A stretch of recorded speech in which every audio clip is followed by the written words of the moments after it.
This podcast is for educational and entertainment purposes only. Nothing stated on it, either by its hosts or any guests, is to be construed as psychological, medical, or legal advice.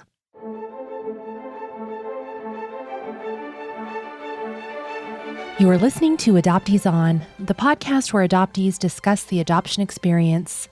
I'm Haley Radke. Today, I'm so excited to host critical adoption studies scholar, Dr. Kimberly McKee. She's the author of the impactful book, Disrupting Kinship, and her brand new release is Adoption Fantasies, the Fetishization of Asian Adoptees from Girlhood to Womanhood. We talk about Kim's reunion with her family in Korea, where she's currently living with her young son, and what it's like parenting through reunification and reculturation. We talk about adoption in pop culture and how preserving adoptee history and acknowledging the work of those who've come before us is vital to community building. Before we get started, I want to personally invite you to join our Patreon adoptee community today over on adopteeson.com/community, which helps support you and also the show to support more adoptees around the world. We wrap up with some recommended resources, and as always, links to everything we'll be talking about today are on the website adopteeson.com. Let's listen in. I'm so pleased to welcome to Adoptees On, Kimberly McKee. Welcome, Kim. Thank you so much for having me. I'm really excited about being here today. I'm embarrassed it's taken me 7 years to get to you, Kim. I mean, you're prolific. I have read your writing. I have attended conferences and learned from you. I'm so excited that finally we get to connect in this way. You know, I've listened to so many of my colleagues on your show, and I was like, oh my gosh, I really want to do this. And so I'm super happy we were able to get connected. Great. Well, I'd love it if you would start and share a little of your story with us. Well, I was adopted from South Korea when I was 5 months old, and I grew up in Western New York. Actually, if you're interested in reading about that journey from my perspective, when I was about 15, I believe I was like 17 when it was published.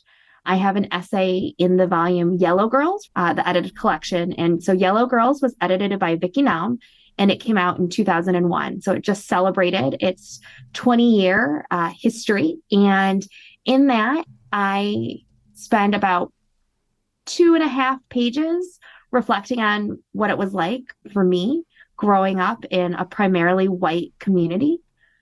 And so that's just like one snippet about kind of my life. But I think currently I'm living in South Korea. I've lived here before when I was studying language through a State Department critical language scholarship.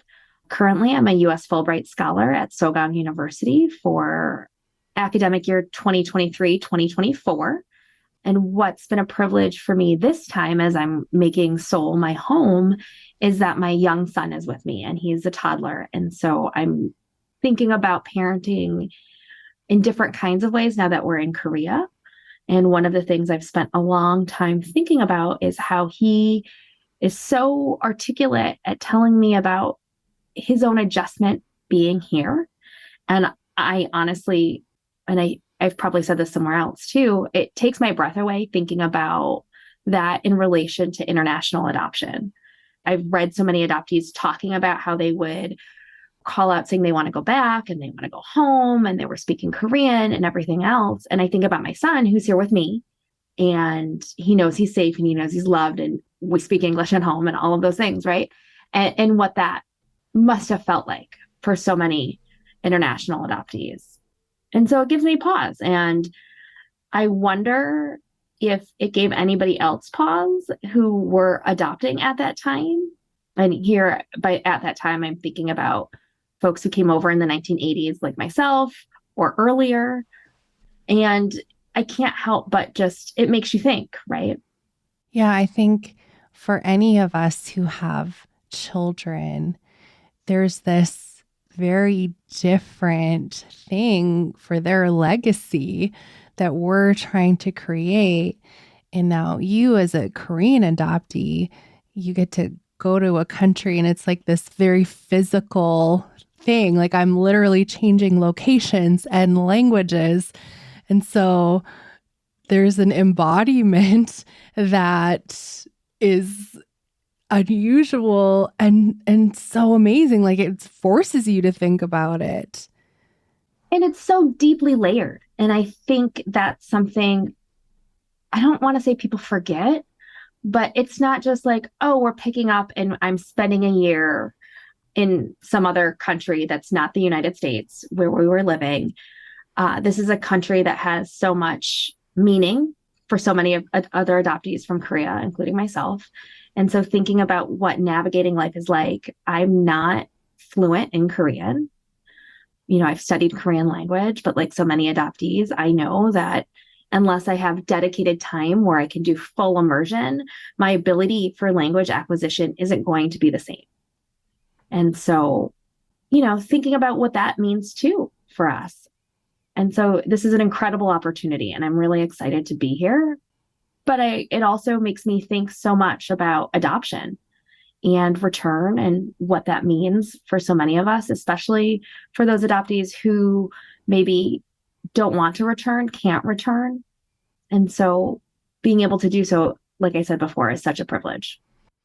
So I know you've been back before, and I heard you talk about being on a TV show for searching. Can you talk about that? Because I know probably a lot of Korean adoptees will be like, oh yeah, we know about this, but a lot of the rest of us maybe don't. Of course. So my first time back to Korea was in 2007. And that was for the International Korean Adoptee Association's gathering. I specifically went in 2007 because I'm a nerd and was really excited about the first international symposium on Korean adoption studies. And I couldn't wait. Like that was the reason I was going. It wasn't necessarily for like the other components of the gathering, but really for the research symposium, which as a side note, I will say it's been an incredible privilege to be part of the co-organizing committee for that since, goodness, 2016. And so it's been really delightful. So I also was back in 2010 and then in 2011, and 2010 was for the ICA gathering as well. And in 2011, I was here studying Korean. And then 2013, I was back for the gathering, same with 2016. But I had the privilege by virtue of the work that I do in the academy, being able to come back to Korea for a conference almost every year since 2013, obviously with a pause for COVID. And so that's been lovely. In 2011, I was not on one of those formal search shows. Let me be clear. In 2011, I was living in Jeonju, and my Sung-Sing-Yim, she knew I was adopted. There was another adoptee also in the program, and we were on local or regional TV where I sat down with a reporter and shared part of my story, and that aired on kind of like the local regional news. It was not fruitful for me. And so that was really the last time that I contemplated searching. And so I had previously queried my agency, and I came through Eastern Child Welfare Society, and I wrote to them, I think in 2007, maybe in 2010 again. And it was always, you know, in relation to me coming to Korea, because that usually is what sparks it. And I think what people forget, and, you know, I'm sure you know this, I'm sure many of your listeners, but for non-adoptees or maybe adoptees who have thought about searching but really haven't, it takes up a lot of emotional energy. And it does things to you, to your body, that I think you're not aware of in terms of the kinds of stress or the anxiety that and how that manifests itself, because there's so many unknowns. Personally, I knew that I was okay if I searched and they found my birth parents and they did not want to meet. And I attribute that in part to really understanding kind of the reasons why a birth parent may not be able to meet you, especially for birth mothers, if their current families don't know that they relinquished. And I know that's really complicated. And what I'm saying may be very unpopular to some people, but I was never trying to ruin somebody's life. And by ruin, I don't mean like, oh, because I'm a terrible person or you're a terrible person or anything like that. But rather, I think a lot about the trauma of adoption and the fact that I'm not the only person inhabiting that trauma. I'm not the only person who lived with those decisions that obviously affected birth mothers, maybe birth fathers, other biological relatives, maybe siblings, etc. And so, I think sometimes we can be very inward in terms of thinking about adoption is only about me, but rather there's so many other people involved and their own experiences. And so I really wanted to make space and honor that. So by the time I was on that show in the summer of 2011, I had really made my peace that I probably would not be reunited. I kind of assumed that was a dead end because, once you go on TV, there's only so many things you could do. And this was really before DNA testing kind of was really being used, I think, in the way it is now. It's been over a decade. I was fortunate that my birth mother actually reached out to my agency in 2013. This was spurred after she saw my birth father again at their high school reunion. And so that is how we kind of made contact. The agency, and I don't know, I think if you traffic in dark adoptee humor, the agency emailed me and was like, "We have some news for you, but is this your right email address?" And I was like, it was one of those moments I was like, yes, this is the right email address. Tell me the news. Could you lead with the news? I understand maybe why not, but it was very odd. And that's how we connected. And so in December of 2013, so close to 10 years ago, I flew to Korea. It was right after I submitted my grades when I was a postdoc at Grinnell College in Iowa. I submitted the grades for the semester, and then I flew to Korea to meet them in person. I was really fortunate to be able to do that. I know that's not possible for so many people, and I recognize that privilege. But I really wanted to kind of, I think, pull the Band-Aid off and just do it. And then it was kind of a whirlwind experience. And then I came home, and the day after we drove out to see my family for the holidays. So it's just kind of a lot. And so being on the show with another adopted person as well, it was, I think it's always hard sometimes to talk about your adoption story. And it's always difficult because you never know what the outcome would be, to get back to your original question. And I think for me, like I said, I knew the odds of something happening was probably going to be slim. And so I think about if it wasn't for my birth mother seeing my birth father at their high school reunion, I probably would not be in reunion. And what that means. And I think too, now that I'm in reunion, I see the way relinquishment had a long-standing effect on my birth mom. And that's why even now I'm trying to be very mindful about how I tell my reunion story, specifically thinking about what parts that I share that I feel like I can share without breaking the trust in the relationship I'm forging with her, my birth father, my siblings, their families. So are you still in contact with them? Yes. We were very fortunate.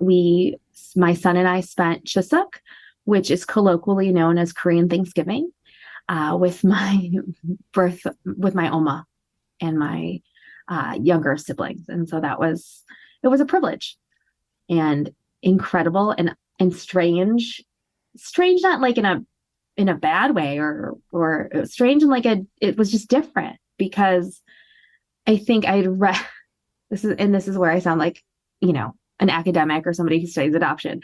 I'd read so many things about people spending Chuseok with their holidays, with their families, their birth families, if they were in reunion. And so in my head, I had this, I didn't even know I had this idealized version of what it should be based on what you read. And then I was experiencing it and I was like, oh, it's not the same. That's okay. This just feels just different.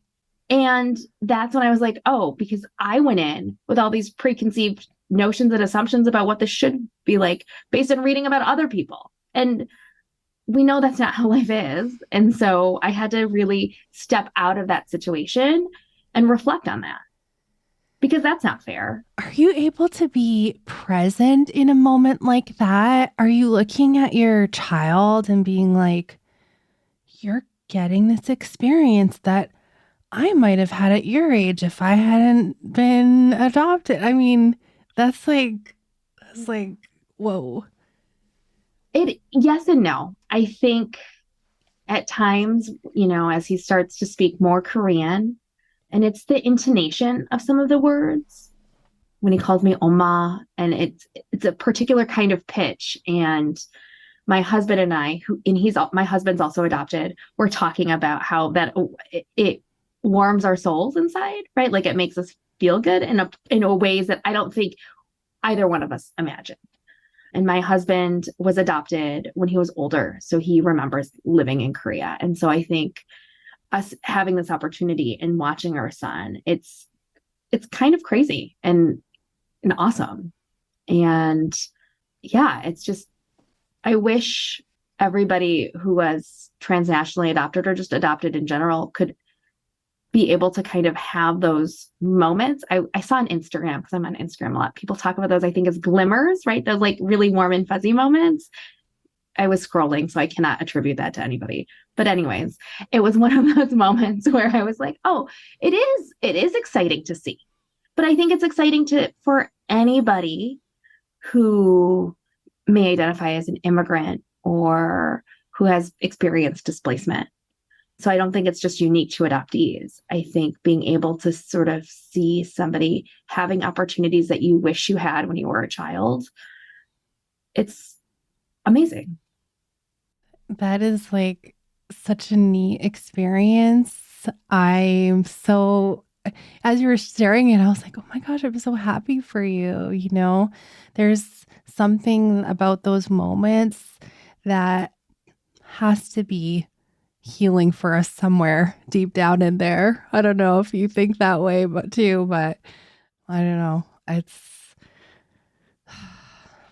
the wounds that we carry from separation is just like, it feels like this never-ending pit for me.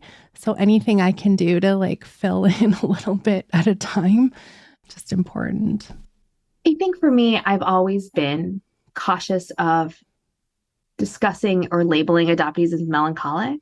And in part because there's always this assumption that we're in constant search of something that's missing, as if adoption isn't trauma or adoption doesn't involve malfeasance and fabrication and all these things that we know to be true. But because it's supposed to be this good, happy feeling, then I think when you map melancholia onto that, it creates kind of a pathologized adoptee subject instead of that's devoid of nuance or context, right? And so something that I've been sitting with and thinking through and starting to write about a little bit is to really thinking about the melancholia or the haunting, or the Korean word han, to talk about sort of loss and sorrow and unnamed grief, about what it means to be living with that grief, a palpable grief that for me, I finally could name in relation to sitting at dinner.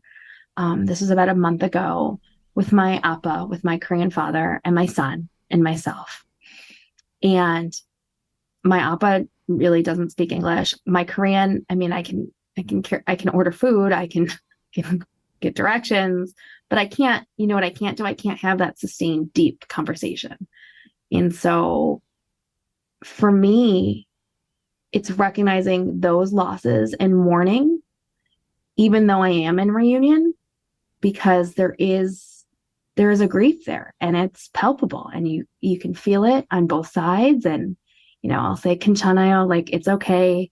When my appa tells me something and I kind of look at him and like, I smile, I'm like, oh gosh, this is, yeah.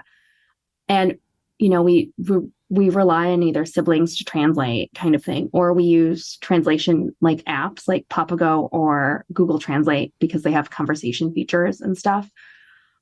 And I don't think there's been a lot of, at least that I've come across, about that kind of living grief.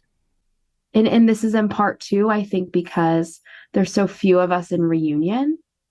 And so reunion is kind of seen as an endpoint, even though I don't think it's an endpoint. It's just one marker in one's adoption journey, if that happens. And so then it's living in reunion. And you'd ask me, like, am I still in contact? Because we know that doesn't happen all the time. And so I'm very mindful of that as well, because I know when you do start raising these kinds of questions about reunion, it can be also incredibly painful for those who've had less success, or for those who, for whatever reason, have decided that that's not the route they want to take. I think that for me, I'm really hoping that we can have complex and nuanced conversations where we can hold everything in tension with one another, to recognize that there's not one path forward, but rather we have to be able to have complexity at a time when I think just not just talking about adoption, but just thinking about what's happening in the world right now, where context gets to be lost. People want something that's very black or white. There's no room for gray. And, that feeling of grief and loss, we have to be able to do many things, and we have to be able to recognize how complex reunion can be. And I really hope that as I think through this and start writing about it more, that people want to have that conversation with me. Well, I think even as you mentioned, we don't always think about the emotional labor just with searching that space that takes up. I mean, being in reunion, I'm in 12 years, you're in 10. That's just a chunk of space that we're always giving, whether or not we're really focused on it or it's running in the background. It's that process of reunification into a family takes more labor than we probably know.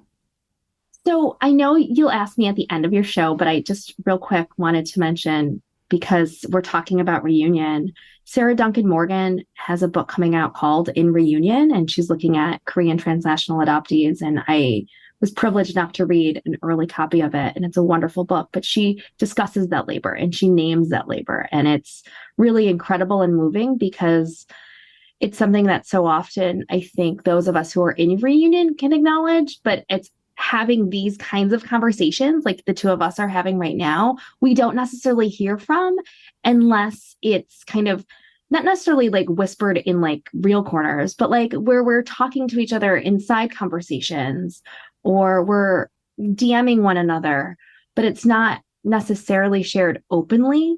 Because I think for adoptees, we also hold space for, like I said before, other adoptees and their experiences and what that looks like too.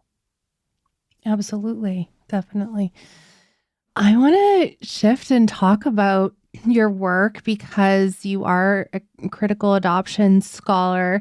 This is a quote from your book, Adoption Fantasies. I'm just going to read one line to you, because I was like, how did you figure out a way to watch some TV shows and movies and add it into your work life? Like, that's pretty cool.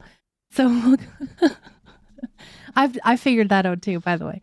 I turn toward popular cultural artifacts to critically engage how adoption is packaged, commodified, and sold as a social good. And I will talk, I'll recommend your book later too. Spoiler alert, there's your 2 spoiler alerts. But I love how you go through several examples in popular culture and talk about how adoptees are represented. Earlier this year, I did a 2-part episode on Patreon about how Friends deals with the adoption storyline, because I was thinking about what were the messages I was getting in those formative, teen, young adult years about adoption. And yikes. Do you remember from when you were a kid, any TV shows or things you were watching then that had an impact on you? Yes. And I'm not sure what kind of impact, right? So I think a lot about the fact that like Losing Isaiah used to be on cable television a lot. Like it would be on Lifetime, kind of not necessarily on a loop, but you would see it. I mean, this was back when you could watch still like Breakfast Club and all of those kind of movies also on TV a lot. So I think about Losing Isaiah. I think about those made for TV movies.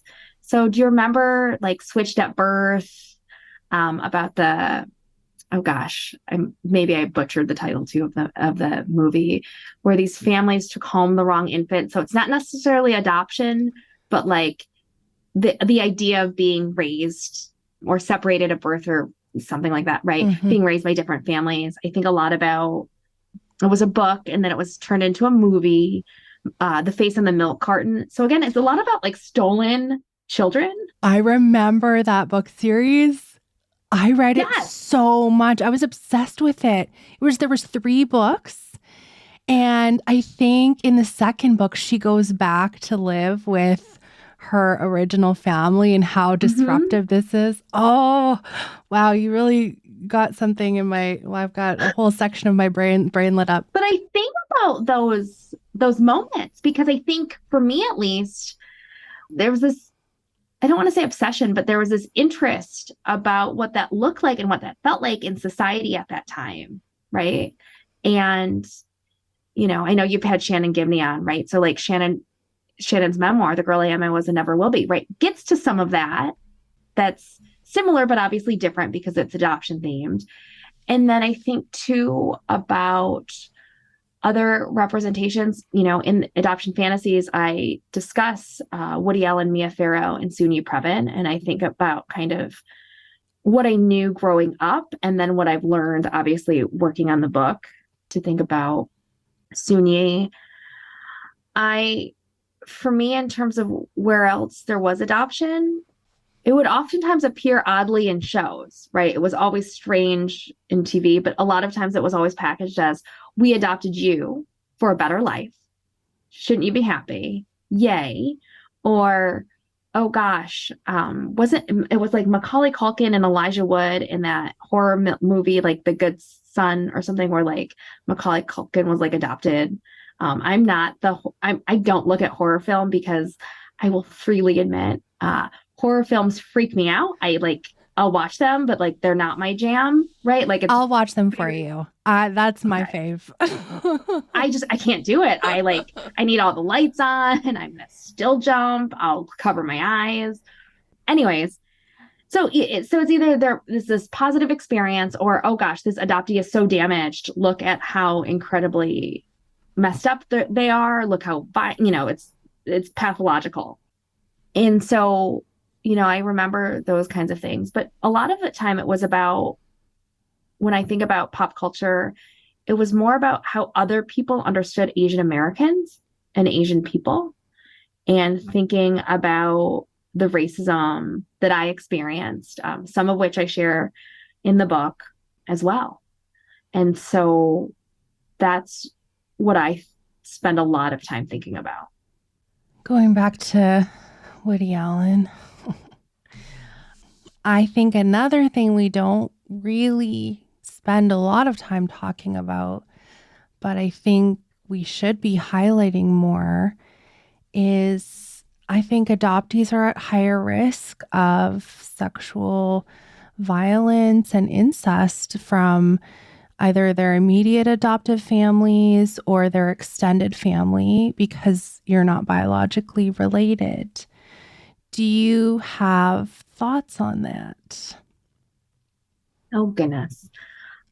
I will first say that is not in my area of expertise. So my work looking and applying the lens of incest to really understand Soon-Yi Previn, Woody Allen, and Mia Farrow comes from a particular lens of thinking about power and privilege and the operationalization of that power in father or paternal like figure daughter relationships. And so I am not trained in social work or psychology to make sort of specific assessments around kind of the number of cases of abuse, trauma, etc. Rather, what I'm hoping to do by shining a light on what happened and kind of how the 1992 scandal and fallout really reverberated in society is to have us have that conversation, to think about when people believe these families are good families because they've allegedly been screened and vetted, except for we know that's not the case. We know of adoptees who have shared their painful experiences with sexual and physical violence and emotional abuse. So we're all too aware. I think when you look at how society reacted to Suni and how even Mia Farrow reacted to her own daughter, it becomes very evident the way adoption clouds people's understandings of sexual abuse and frames their understanding of how we will protect some kinds of girlhood over others and some childhoods over others. I think that when you look at how Woody Allen supporters, really justify that Suni was never really adopted by him and, stuff like that, it raises questions about, well, what does it mean then if somebody's long-term boyfriend sexually abuses someone's child? It doesn't make it any less. It's not a lesser form of violence or like a different kind of violence, right? And at the point in which you're splitting hairs like that, like we really have to have a different kind of conversation because you so far missed what's actually happening. And so I'm hoping that folks who are survivors of abuse, when they get to that particular chapter, they see or they can recognize, and if they can't, I will accept that feedback as well. But what I'm really trying to do is provide space for talking about, well, why isn't it? Why don't we see that happening here? How does the Asian adopted girl's body become subsumed under racialized and gendered stereotypes of Asian women's sexuality? And what's at stake there when we see the limits of adoptive kinship? I know this is like a giant question because your whole book covers it. But I'm wondering if you can talk a little bit about the word fetishization, and you talk about it from the start. So infants as babies, commodities, and then growing up into, I think you call it Oriental fantasies, plus a combination of anti-Asian racism and all of that. This is like a huge subject, huge question that all you're covering. So I know it's unfair, but I'm curious if you can describe that a little bit for us so we can kind of go along with your premise here. Well, the book looks at both of fantasies of white adoption and Asian American fantasies of adoption. And when I think about the fetishization of adoptees, I look at how, as other scholars have demonstrated, so here I'm thinking about the work of Andrea Louie or Sarah Darrow, Heather Jacobson, and Christine Ward-Gailey, when they've talked to adoptive parents of Chinese children. I mean, these parents sometimes describe their children as China dolls, porcelain dolls, doll-like.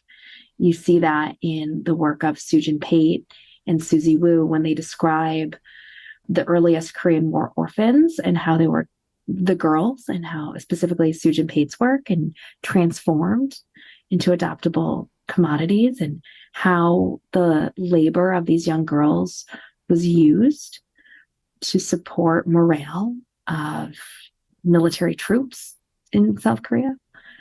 I think a lot about how Asian adoptees in particular, and here I'm thinking about East Asian adoptees and who came over from South Korea and China, but I'm also thinking about the packaging of kind of Vietnamese war orphans and what that looked like. It was under the banner of like saving these, again, doll-like beings. And they were fetishized as being readily available blank slates where you could raise them like your very own. So we have to think about how legacies of assimilation also shaped that. because if you could not obtain a healthy white infant, adopting from Asia was kind of seen as the next best thing. You see, if you're interested in like the racialized marketplace of US adoption, at least, and apologies for being so US centric to your listeners, because I know they come from all over and you're in Canada. Elizabeth Rowley's book, Selling Transracial Adoption, does a good job of kind of articulating the assorted marketplace of children.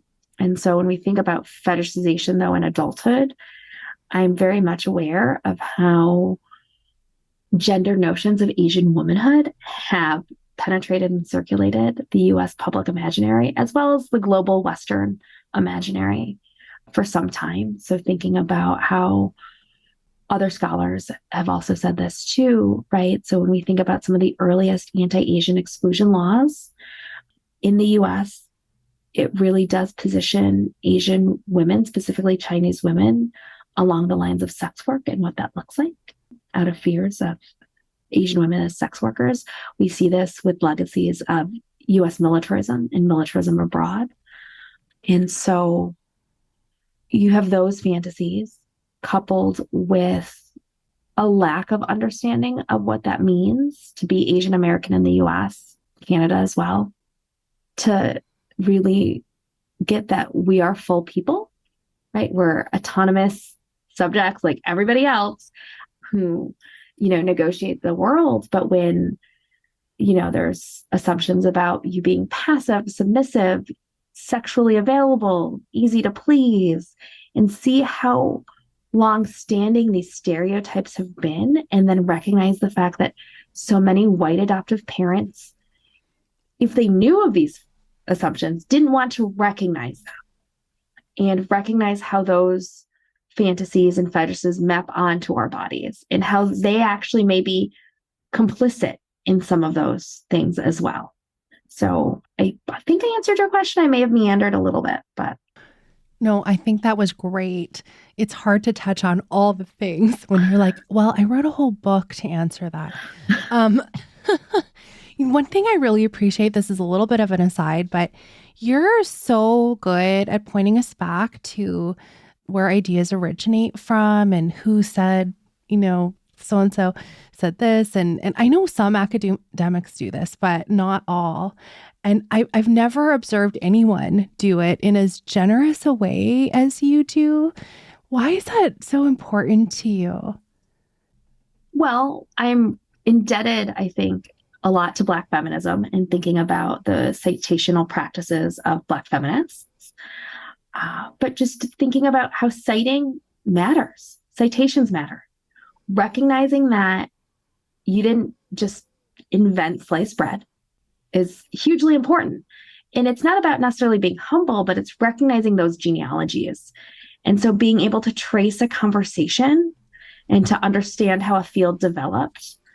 This isn't to dismiss somebody who's like coming into adoption studies to be like, oh no, but it's rather like, okay, so if you want to have these conversations, who are you engaging with, right? So how are you, if you're having a conversation about Korean adoption studies, how are you engaging the work of Tobias Hubinett, Kim Park Nelson, Lena Myung, Rich Lee, Omyo Kim, Adam Kim? There's so many folks out there who've done this work. I've mentioned Sujin Pate and Susie Wu, thinking about the work of Kelly Condit Tresha and others, right? There's so many people that we need to be able to sort of see how, again, if you're looking at race and ethnic identity, who are you talking to? Who are you in conversation with? Whose ideas are you departing from or building on? If you're thinking about transracial adoptions within the US and understanding adoption as violence, like, are you engaging Kip Myers in his concept of violence of love and those sorts of things? Because that matters. And it matters because it demonstrates that you recognize that, again, you are part of a community. And I think about how generous my colleagues were when I was a master's student in 2006, 2007, finishing up my master's thesis with the London School of Economics about the gendered reasons why Korea still participates in intercountry adoption.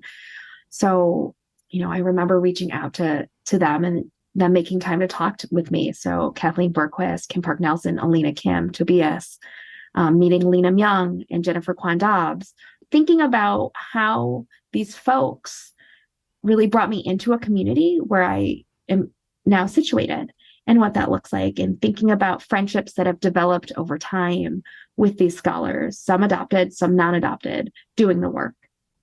And so I'm very attentive to that. I also, and it's funny because, you bring it up here, but this came up when I was at a symposium back in March that Kelly Rich and Catherine Nguyen organized. It was a Harvard Radcliffe symposium up in Cambridge. And I remember one of my friend colleagues, she was like, Kim always sort of does this. And it's because it is so important to me. And I can't say it enough.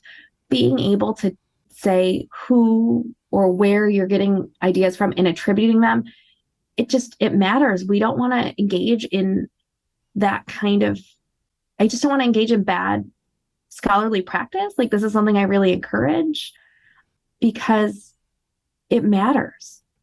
And I don't know, like. Well, can I say I've had it modeled to me when talking about adoptee activism, right? I'll be interviewing somebody and then they'll be like, well, so-and-so did this first and so-and-so did that, right? And now I find myself doing that to, usually younger adoptees as well. And I think it's important too. And I really respect how you do that. And like I said, I think it's in a really generous way. And so, yeah, good modeling. No, thanks. And I think a lot about sort of activism too, because, the way social media has transformed those conversations. But I think about kind of now I sound like an old person. Think about the early days of the internet. I think about kind of how adoptees were coming together kind of a decade ago, more than a decade ago. What was that looking like? How did those folks push a conversation to enable us to have the conversations we're currently having, and why that's significant? We have to understand those genealogies, because if we don't, you're just going to assume, oh, we're doing it better or they did it wrong. And that's not the case. We also have to recognize the material conditions in which people were doing that work to really understand perhaps, well, why did they stop at X, even if they were still talking about some of the other issues too? Well, I know this isn't technically your field of study, but I really feel like in both of your books that I've read, so Disrupting Kinship and Adoption Fantasies, you're also playing the part of historian, because you are referencing all of these things, again, showing my age, that I feel are, current events, quote unquote, in the adoptee community, in the recent history, recent past, how do you say that? Right? And so you're preserving those things for future generations as well. So I'm like, oh my gosh, big hearts on that. I don't know. No, thank you. Also, it just reminds us that I don't think we're old. And then there's those moments where I'm like, oh, okay, yeah, yes, it feels, 2015 wasn't yesterday, right? Or like 2002 wasn't 5 years ago. And you're like, oh, time, it happens. You have a toddler to keep you young. I have a kid who's a couple years away from the learner's permit, and I'm like, whoa, Well, and it's funny you say that. So my stepkids are older. One graduated college already. The other one is in college. And I remember when they get to be the same age as the students that I'm teaching, or the students that I'm teaching are their age. I don't know, one of the two. It's always kind of like, oh gosh, wow, you are a grown up. Mm-hmm. It just happens, right? It's in a blink. Well, I really want to recommend your books to everyone. I'm sure lots of people have already read Disrupting Kinship. I love your unpacking of your term adoptee killjoy, which I don't know, maybe you can talk a little bit about that to us. But we're talking about Adoption Fantasies today, the fetishization of Asian adoptees from girlhood to womanhood, which is just out if you're listening when this releases. And I really appreciated the critical lens that you brought to Sex and the City, Modern Family, Soul Searching, Twinsters, all of these pieces that a lot of us are familiar with, and looking at it with different eyes, right? I mean, I know there's a lot of us that would have consumed some of that content and been like, oh, gross, or like, why is this uncomfortable? Or like, oh, I can't believe they're doing this. But you really help us break it down in a way that you're like, okay, here's all the really problematic things in regards to this.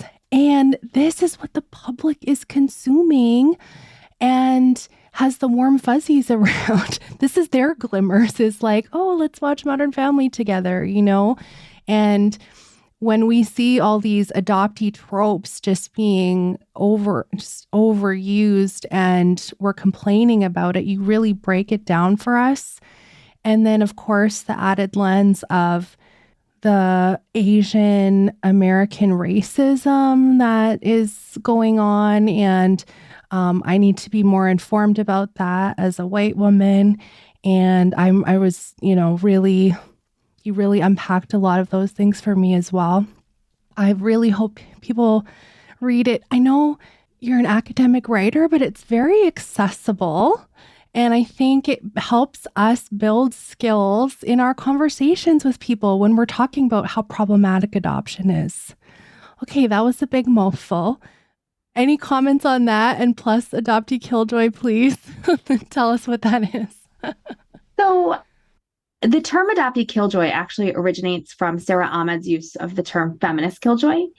So I have to mention that because I'm really indebted to what Sarah Ahmed was doing with feminist killjoy. But with adoptee killjoy, I'm thinking about how, and I know you're not supposed to use the words and the definition, but like how the adoptee does kill the joy of adoption by voicing critiques or criticism about the malfeasance, the fabrication, the violence of adoption, and thinking about the ways that adoptees are so aware of what it means to keep their place within their adoptive families. And what does it mean to be legible as kin? What does it mean to disrupt those fantasies of adoption by voicing dissent, by kind of acknowledging what transpired was nothing short of either forms of trafficking, violence, etc. And I don't mean to repeat myself ad nauseum, but it's to use the concept of adoptee killjoy, it also, and to embrace it really means we want to have those critical conversations. And I think what's also important, it's getting us to move away from the other binary about adoptees, like you're happy and well-adjusted, or you're angry, you're maladjusted. No. And also, it would be okay if I was angry, because wouldn't you be angry? Wouldn't you be angry if you don't have access to your original birth certificate? So here I'm thinking about domestic adoptees as well as international adoptees. Wouldn't you be angry if you were told this one story and then you found out it wasn't true, or that you were told this, but you knew in your heart that it wasn't true? Or wouldn't you be angry if you were used as a prop for your family to feel like they did something good and that they're amazing, even though we know about so many examples of glorified families who have enacted trauma or have murdered their adopted children, but they were lauded at the time. And so we know those things. So that's just my short piece on that. And now I'm going to switch gears super awkwardly to think about what I'm doing with this book and why I'm looking at these pop culture artifacts. And so, if you go to my public Instagram at Adoptee Killjoy, at one point this summer, I had like hopes and dreams, don't we all, that I was going to be able to look at the second season of And Just Like That and really dig deeper into thinking about Lily. However, as I also posted on my Instagram later this fall, because of the move to Korea and, literally moving my life here and other things. And, I haven't had the chance to yet. It's something that I really want to do, especially in light of some of the other conversations that I've had and the work that I did with both with not both, because there's more than two of us, with Sun Young Shin, Grace Newton, and Grace Gerloff around our discussion guide for Joyride, which came out this past year and features an adoptee storyline and thinking about fantasies of Asian American adoption.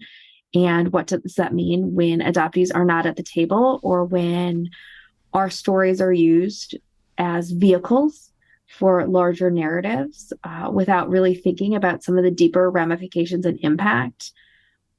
I think you even mentioned in one of the chapters on the documentary, you asked the question, like, who is behind the camera? Are we thinking about that?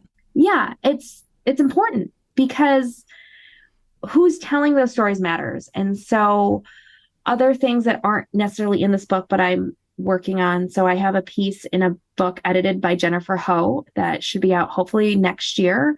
It's a collection on global anti-Asian racisms. And I discuss how adoptees of color, Asian adoptees, have known anti-Asian racism very intimately because of the adoptive family and what that means. And so the majority of us were adopted by white families.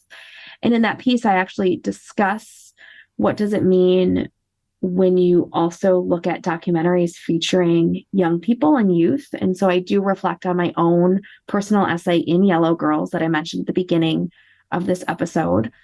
I also kind of expand, because if you read Adoption Fantasies, you'll be like, but Kim, didn't you say that you didn't look at youth because you are reticent? And I'm like, yes, I am reticent.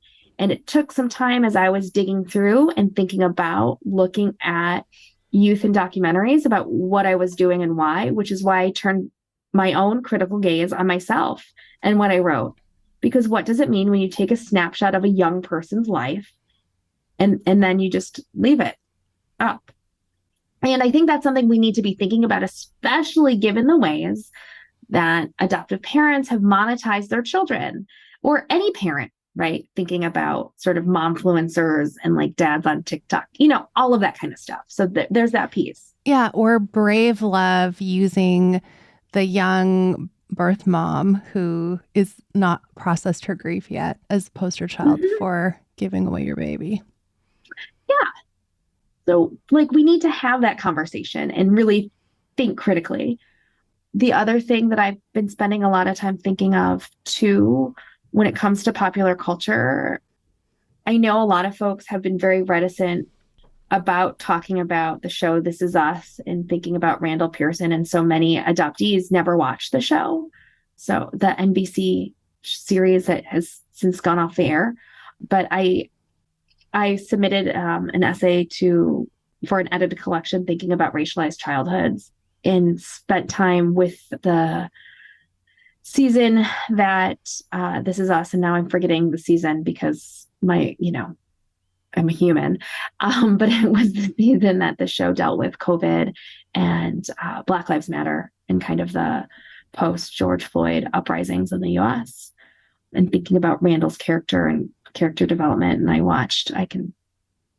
rewatched that particular season to discuss that, because I think we need to be able to have a language to start pushing back against some of these understandings of adoption. Think about what happened in the news, at least in the US, around Michael Orr and the conservatorship with the Tuohys. I reference, I think it might be in a footnote in Adoption, or an endnote rather, in Adoption Fantasies, that The Blind Side is like the most watched Netflix movie.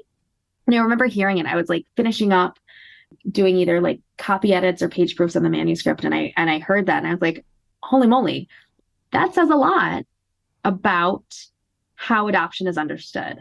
So if that's all you know about adoption is The Blind Side, like you're going to come in with particular kinds of investments, right? So if all you know about adoption is because you watched Sex and the City in college, and that's why you wanted to adopt, I mean, that again tells you a lot. And I think so often people think, oh, pop culture. No, pop culture has a huge impact on society. And it does make meaning. It's how parents of other kids also are understanding adoption. So if you're an adoptive parent and you have an adopted child, other families, you may not watch those shows, but other families might. And so other families might engage in like weird interactions with your kid as a result, right? And what does that mean too when you have adoptees who continually speak out and push back in memoir, in essays, in fiction? We should be listening. I mean, I know I've been listening. I know you've been listening, and many of your listeners have been. But I think we continue to move the needle in terms of how those voices and the reckoning that we're going to be having.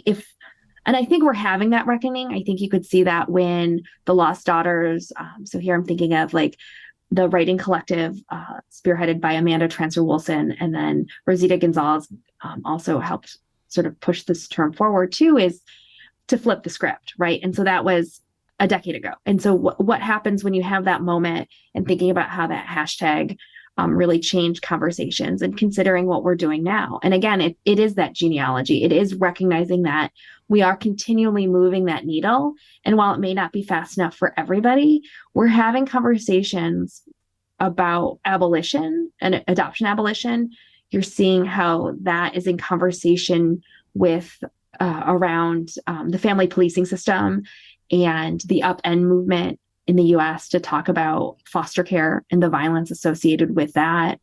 We're seeing conversations and people being able to kind of think broadly and coalition build about the experiences of like donor conceived children and having that conversation around adoption and what that means moving forward too. And so for me, it's about, well, where are we going next, and how can we create the change that we want to see? Well, your friend has a new book coming out in January that you wanted to tell us about. Speaking of new things changing. I am really excited about Sarah Duncan Morgan's book, In Reunion, that comes out in January from Temple University Press. And by January, I mean January 2024, in case you're listening to this episode in 2024 or beyond. What Sarah is doing is weaving accounts from Korean transnational adoptees adopted abroad to not only the US, but elsewhere, to really think about not only that first point of contact and reunion, but what does that look like in the intervening years? And then when she reconnects with the participants, her research participants, she also interweaves her own experiences.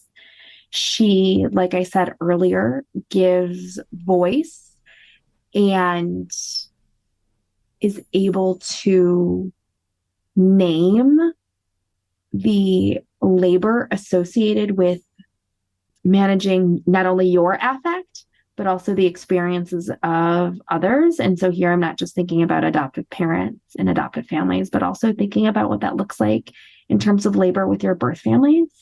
And she does it with such tenderness and care.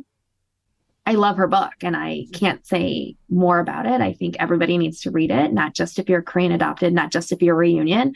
It's an important book because it helps, like I was saying earlier, change the conversation and narratives we have about reunion, because it's not an endpoint. And we know that. We know it's not. We've seen how it's not an endpoint in documentaries. And yet it always still is seen as the endpoint. And this isn't to say that everybody is going to want to search or that everybody has success in reunion. Rather, she's giving us the tools, though, to have much needed dialogue and much needed conversation about such an important topic. And so I can't say enough or gush enough about Sarah and her work. I'm really looking forward to reading it. I've already been messaging her, and hopefully she'll be on to talk about it a little bit with us. Okay, thank you so much, Kim. What a delight to talk to you and hear your wisdom and your shout outs to all your people you've learned from and we've also learned from. Where can we find Adoption Fantasies and connect with you online? Adoption Fantasies is published by The Ohio State University Press, so you can go directly to their press website. You can also purchase the book online or probably online, wherever books are sold. I would like to think that I would be carried at some big box retailer, but I'm not, so why pretend? You can also connect with me on my website, McKeeKimberly.com, or you can find me over on Instagram at Adoptee Killjoy. I will freely admit I am not very strong at managing my DMs on Instagram. So sometimes if you message me, I will message you back. It just may not be very quick, and I'm always very apologetic. And trust me, it's me. It really is me. And as you can see, if you go over to my Instagram account, I don't tend to post a lot, and I think it's because people forget, that's not my full-time job. Like I'm not like that. I manage my own social media. So I'm a person like everybody else. So I hope people give me some grace if you try to find me online. That might be one of the things I relate to most about you. Relatable, DMs gone unanswered for a long time. Yes, me too. Me too. Yes, we're human on the other end. Thank you so much, Kim. Thank you. This has been so much fun talking with you.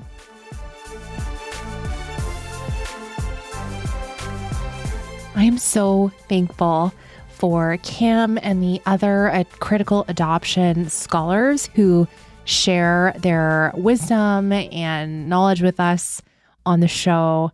It just means so much to me that we are getting a high quality education here on the podcast from these really tremendous folks who have put so much effort in researching adoption from the adoptee perspective. So one amazing way to support these folks is to make sure we are ordering their books and writing reviews for them wherever we order our books from or on Goodreads. It is a big help. And a lot of them love hearing from you and knowing what impact their work has had on you. So make sure you are kind and generous when you are supporting these fellow adoptees who are spending a lot more time researching adoption stuff than a lot of us would like to spend on it. And I'm grateful for their efforts for us. I want to thank all of the people who are supporting Adoptees On, whether it is a one-time donation or you are a Patreon supporter. You make this show possible. Thank you so, so much. If you want to join them, go to adopteeson.com/community to find out more details.